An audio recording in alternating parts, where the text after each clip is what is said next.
What are you boycotting till the day you die? Shaw Academy. Sleazy little fucks. Their lies in advertising, and nearly impossible to cancel a subscription with them. Tried doing a course that was a free 4-week course. The course was free for the first 4 weeks, but the way they sold it was that the course itself was 4 weeks and free. They say you can finish a course as fast or long as you want, but I think it caps out at 3 lessons a week, making you stay in the program for a few months, paying monthly. Trying to cancel is a nightmare. Sifting through pages and pages of "Are you sure you want to cancel? Here's a 5% discount, fill this form out, now this one, and now this one." All to get to a phone number that is only valid to call for a couple hours a day. When you finally get to call, it's an automated message. 10 minutes of a robot telling me it cares about me and wants me to stay. Only to finally press 2 to cancel my subscription. Fuck. Shaw Academy. Edit, spelling. Yes. And the one-click purchases, I accidentally clicked to find more information and ended up spending $80 on a toolkit I didn't want. And then when you finally finish the course, you have to pay another $90 if you actually want the diploma. That's why you should consider paying with credit card. If this happens, you try to cancel the purchase with them. If they try to give you the runaround, you initiate a chargeback on the payment, and as an explanation you give that you did not intend to place the order, and that their system is confusingly laid out plus employs one-click order buttons. Did that before at some place. They then said they'd give a refund to settle the chargeback, and then they charged a restocking fee. Shaw is just a giant scummy scammer. Same thing happened to me too. The page wasn't fully loaded yet on my browser, and I clicked randomly on the page, and it happened to land on a one-click toolkit purchase. I never opened the kit and emailed them about the mistake several times, but even though I used the same email address I had previously received responses from them from, they never sent anything back about this particular problem. I eventually disputed the charge through my credit card company, giving them all the details. I actually forgot about it for a few months and looked back to see whatever happened with it. The CC company sent me Shaw's defense and then gave me the opportunity to rebut, but it was already past the deadline. The CC obviously saw their scam anyway and refunded my money, even though I didn't send any clarifying information. Credit cards can have some great benefits. I fell for it twice. Try the free course. You have to call to cancel, and they don't really give you that option, only that they will give you 4 more weeks free and refusing no for an answer. Give up for the day, forgot about it for a month, get charged $30 after the new trial and call again. Same response, won't take no for an answer, finally 10 or so times of me saying I'm not interested, and finally that I'll just report it as fraud to my bank and change my CC number. It's cancelled. My dad checked them out cause he's doing online guitar lessons and wanted to scope out competition. Was appalled at their stuff. Fake live lessons where they pretend there are a dozen other users watching along with you. Low quality courses. Impossible cancellation. There was some company Philip DeFranco was promoting that helps with this. Lets you make virtual Credo cards that you can load with however little you want. Then can use for subscriptions like that, so they can't ever actually charge the card beyond the 1 cent you loaded it with. I hate those fucks. I had the hardest time canceling and they wouldn't give me a refund. Thankfully I signed up for the free trial. Load of bullshit, through PayPal, so after several phone calls I did manage to get a refund.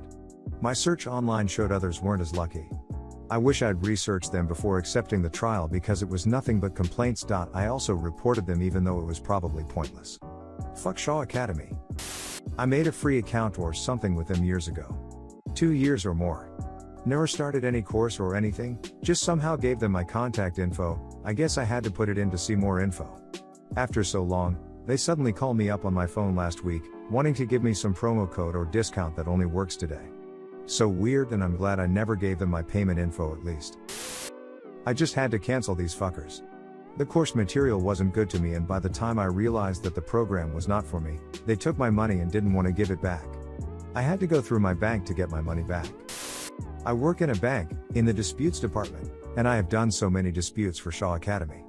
It's great when you can help someone get their money back, though sometimes those fucks cover just enough of their asses to make it hard to make a claim. Always worth talking to your bank about Visa chargebacks though. 100%. Fuck them. I tried to cancel my free account before it was over. They told me they'd give me another couple of months for free, so I took it. Then they charged me anyway and wouldn't refund despite all the proof I showed them of what was offered to me. Not to mention you have to call them to cancel. You can't just do it online, it has to be over the phone. 010 do not recommend. Expedia and all the sites they own/control. Which is a lot of them. Expedia screwed me over in a bad way, and then their customer service people insulted me when I tried to call attention to the serious issues. Ultimately, they offered me a gift card as a take it or leave it solution to the entire issue. I left it, and went on a crusade to slam them on Twitter. I did it for a long time but got bored. The issue: their website let someone use my email address to buy plane tickets. The person didn't need my PW, and I believe they just made a typo that resulted in them using my email address in a required field. When I got an email confirmation about my airline tickets, I called to say it was wrong. Expedia canceled the tickets, and called it settled.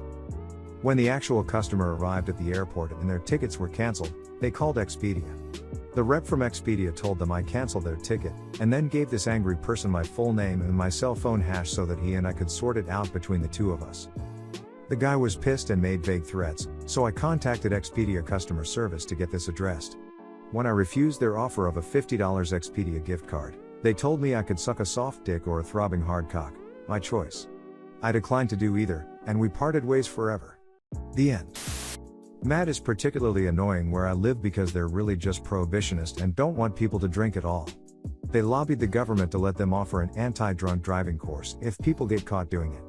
These courses are shown to not be effective because people already know drunk driving is wrong, they either don't care or are alcoholics. So it's basically just a huge waste of money.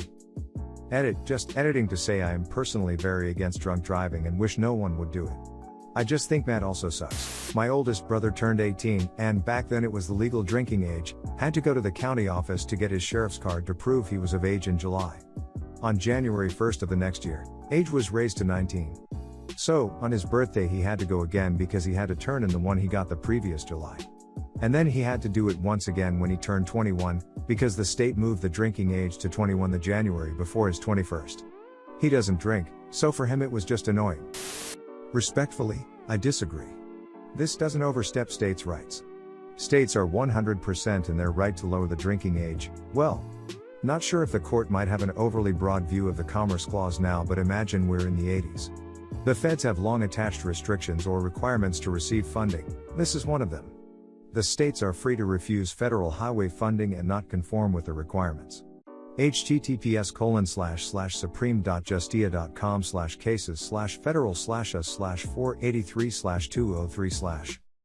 Also, for what it is worth, I do think the 21 plus drinking law is, well, kinda dumb. It's less dumb now that cigs are 21 plus, but even then, you can still do almost everything else at 18. But, I wouldn't go so far as to say this even violates the spirit of the Constitution. The biggest reason why tobacco was just made 21 plus without any real standing for people to fight it is because the feds regulate it, states do too, but interstate commerce, yada yada yada. Alcohol regulations are pretty heavily up to the states thanks to the 21st Amendment, but honestly who knows, the court today might hold that the feds can just regulate the purchase age, but in the 80s they didn't. Anyway, constitutional law is wild. I personally feel like that this doesn't violate the spirit of the Constitution, but honestly, that's completely subjective and I don't feel like pulling out Federalist Papers law. Just wanted to add some case law. Feel free to disagree with the SCOTUS, I do on lots of things too, not trying to really debate. The 21 limit for alcohol was set because any younger was considered not mature enough for consumption. After 25 years working in the service industry, I feel that a large portion of people under 75 are too immature for alcohol. 21 is an arbitrary age with no objective proof of being a proper age of maturity.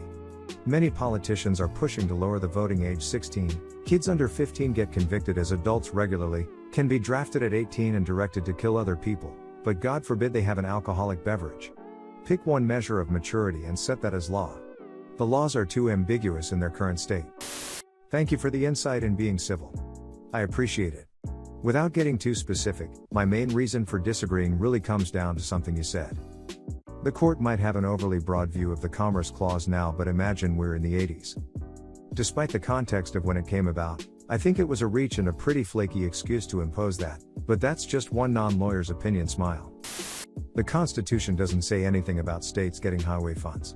It's completely within the federal government's rights to quid pro quo something like that to get what they want.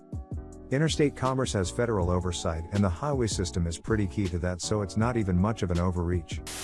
Matt is also the reason that a single strong cocktail, think martini or old-fashioned, not fuzzy navel or sex on the beach, made to spec will put many people over many states' BAC limits. And why we have incredibly stupid shit like sleeping it off in the car with the keys in the ignition being illegal. I'm not in favor of drunk driving at all, seriously. You could kill somebody, call an Uber or drink somewhere you can sleep it off for fuck's sake, but there's absolutely no science supporting the specific limits, at least in the states I've lived in, or even supporting a specific BAC limit. Since impairment is subjective, field sobriety tests measuring actual impairment are far more accurate. But one shitty puritanical lobby group later, we have what we have. Me too, but there are lightweights who are significantly impaired by one beer and would blow below the legal limit, and there are functional alcoholics who are more impaired sober due to the effects of withdrawal than they are after a pint of whiskey in the morning and would blow twice the limit after they finish. The point is that the BAC isn't a measure of impairment, it's a measure of consumption, but it's empirical fact that alcohol doesn't affect everyone the same way. So a field sobriety test is a better measure than BAC. For MAD, they did a presentation at a school I went to at least once every year. It basically became a free nap time.